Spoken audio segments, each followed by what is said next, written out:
Humanity has the power. We have the power. What would make these criminals put poisons in our food and water to try to blind us and fog our vision? Because they're scared of you. The crooks know how humans work. They know the secret of humanity, but they seek to hide it. They seek to block you from ever fully developing. They seek to block you from ever becoming who you really are because they're scared of you. And always remember that. That's the secret. Got another line here. Point number 3 of about 40. Technocratic power is built on illusion. It's built on fraud. It's built on lies. And you don't have to listen to what I say or believe what I say. All you got to do is start looking around. Start thinking for yourself. Start investigating things. And you will see it all right there. You do that, you get past your fear, you start reaching out to others. So many people reach out to people. I know this sounds kooky. I know it's bad, crazy. I think we shouldn't trust the government. A government with over 10,000 plus admitted programs, some programs, tens of thousands apiece, killing foster children, radiating people, shooting people up with syphilis, giving nerve gassing troops. I mean, it just goes on. Oh my God, I'm sorry, but I think we might not trust these people. They only had troops over and over again march into radiation after they dropped A-bombs, hydrogen bombs. You know, they had the troops use plenty of uranium, which their own handbook says we kill them. That's right. I'm sorry I'm talking bad about these people. I apologize. I mean, think of how crazy that is. They just convinced us because it's the system, it's the establishment, and all of us do it. We're all part of the system one way or another. So, you know, well, you've done well now in the system. Now time to go to the next level and join the team and be pragmatic. That's the speech you'll get. And it's a load of bull, because the people above you that are inviting you into their new world order, they're slaves. They've sold out to it. They're blind. They're weak. You don't want to be part of it. Like Patrick Henry said, hey, forget you are our brethren, our brothers. Go from us in peace. Crouch down and lick the hand that feeds you. Let your chains sit lightly upon you. As for me, give me liberty or give me death. Yeah. The central bankers, through fraud and just fiat garbage they made up and paid politicians to say was the money, took over. And when I can't believe we took over with this con game. What are we going to do? We got some scientists that say start poisoning the water, they'll dumb them down. We can get rid of a bunch of them and they won't wake up to this. This is really a good deal. We got some scientists that say they can make you live forever too. Well, let's kill all these people.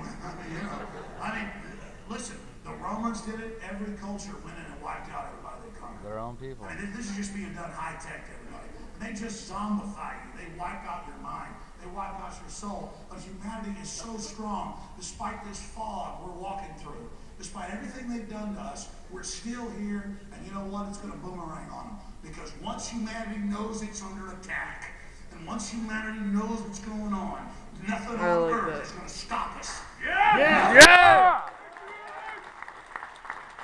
The Indian crowd. And I'll issue another message to the global controllers and their camp followers, and all their servants, and all their slaves. We're not just trying to save humanity here. You people are clearly going to destroy yourselves. I covered that earlier. I mean, the genetic engineering, the weapons, the antimatter weapons, all the crazy stuff you guys are doing, trying to one-up each other. Oh, really? You did that? We just produced something that'll kill 99% of people we release it. Oh, that's really great. Oh, you've got underground bunkers to protect you from that. You're going to be down in the bunkers with a bunch of people like you? You vampires only exist off of us. You imagine some crypt a mile under the ground or under some mountain with all these vampires who've killed us and they succeed living with each other? I don't think they've thought this out.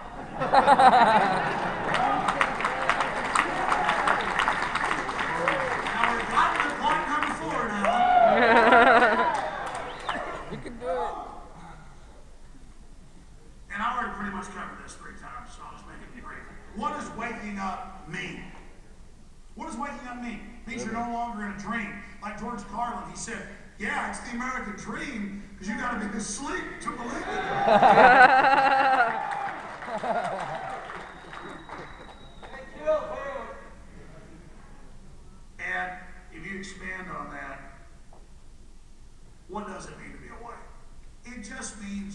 into things. It means you don't just automatically buy what you're being told. It means, again, people say, oh, Alex Jones will believe the way he wants. Believe the way I want. I'm so tuned into what's going on in the world, I can't even handle the stream of information. I'm more like an egg frying on a pan or something. Brain on drugs, talking about brain on reality. Yeah. Look, I know why people tune out of reality, because it's hardcore. Go watch cartoons. I don't need any drugs to take a ride on this machine. And I'm not just talking about the ugly Take things. the drugs to get away from it. Let me tell you something. I watch my young daughters running around playing games and drawing or fighting with each other. I mean, that's entertainment. These are happy, energetic creatures. My son, these are beautiful creatures, just like every other child I see. That's the spirit of humanity. That's what humans are before the world corrupts them. And that's the thing that makes me the sickest. The way this global system seeks to corrupt our youth and turn them against their parents. And the way Madison Avenue, we're winning. But when we really win is we realize status means nothing. How much money you make means nothing. Alright. It means nothing. I shop at Wally World. What matters is your heart and your soul and what you stand for. That's the value. That's eternal.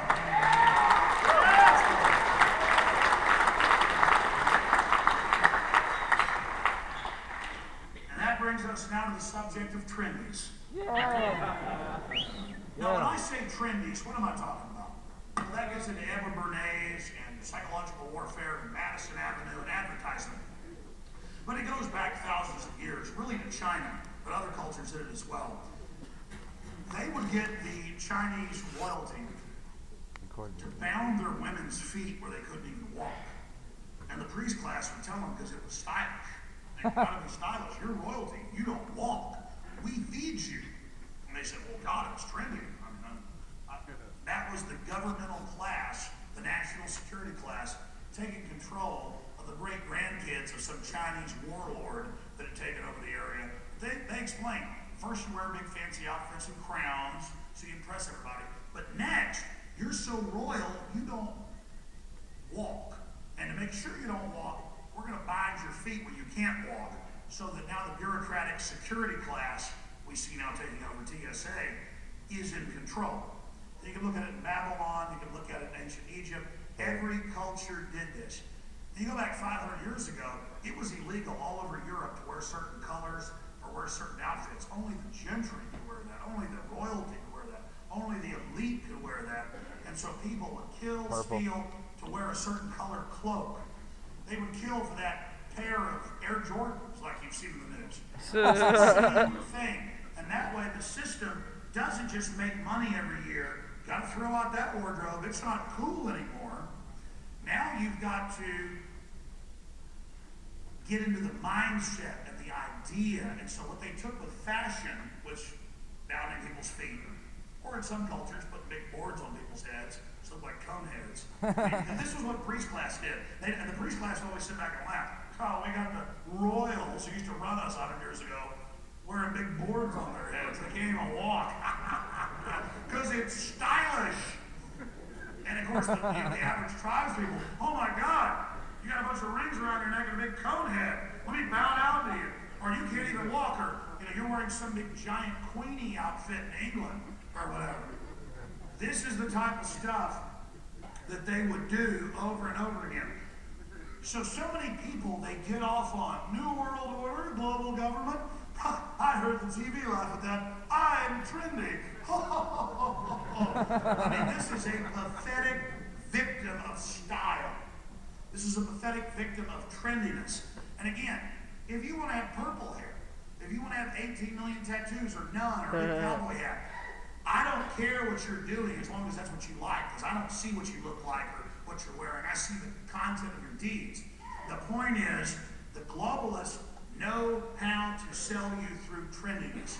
That is one of their main systems of control. I mean, I still have reporters call me up, or Nightline show up, or MSNBC, or Rolling Stone, or you name it, and they go, so, you're imagining a world government. And I go, well, let me take you to the computer and say, I don't know, a couple thousand mainstream articles saying world government's big as devils. They go, oh no, we don't want to look at those. Literally, Nightline, like ABC Nightly News host, looked at me. He said, no, we don't want to look at those. I just want to ask you about why you think it's real. Like a year ago. Because you said it. I'm not going to do this interview unless you come and watch this.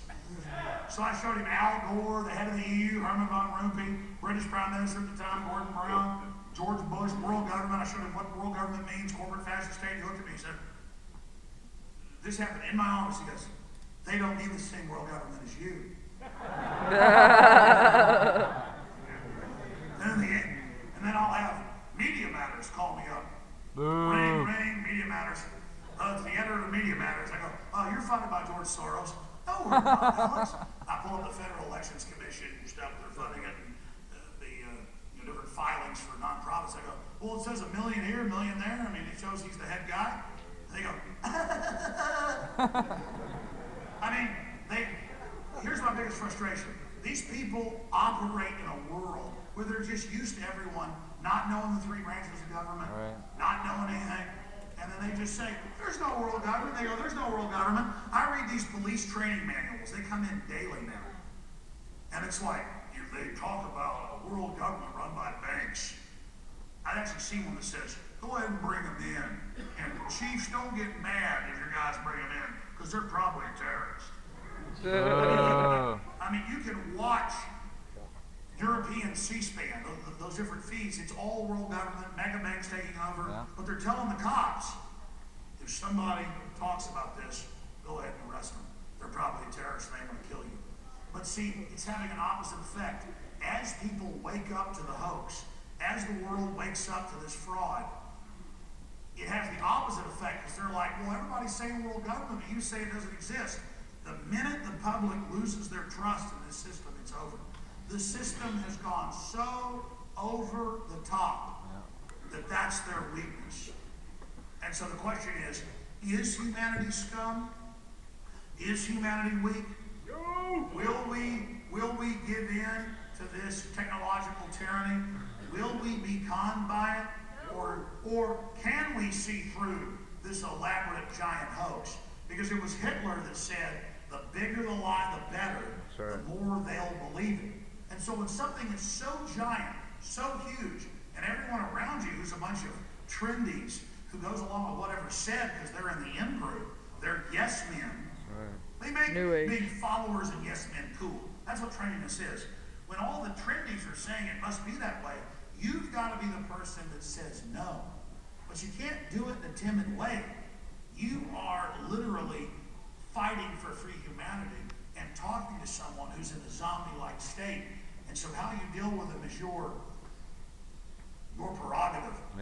I agree with Jim Mars that sometimes it's good not to preach, but just ask questions. But in my humble view, on average, it's best to hit somebody in the head with a 2x4. That's what I do.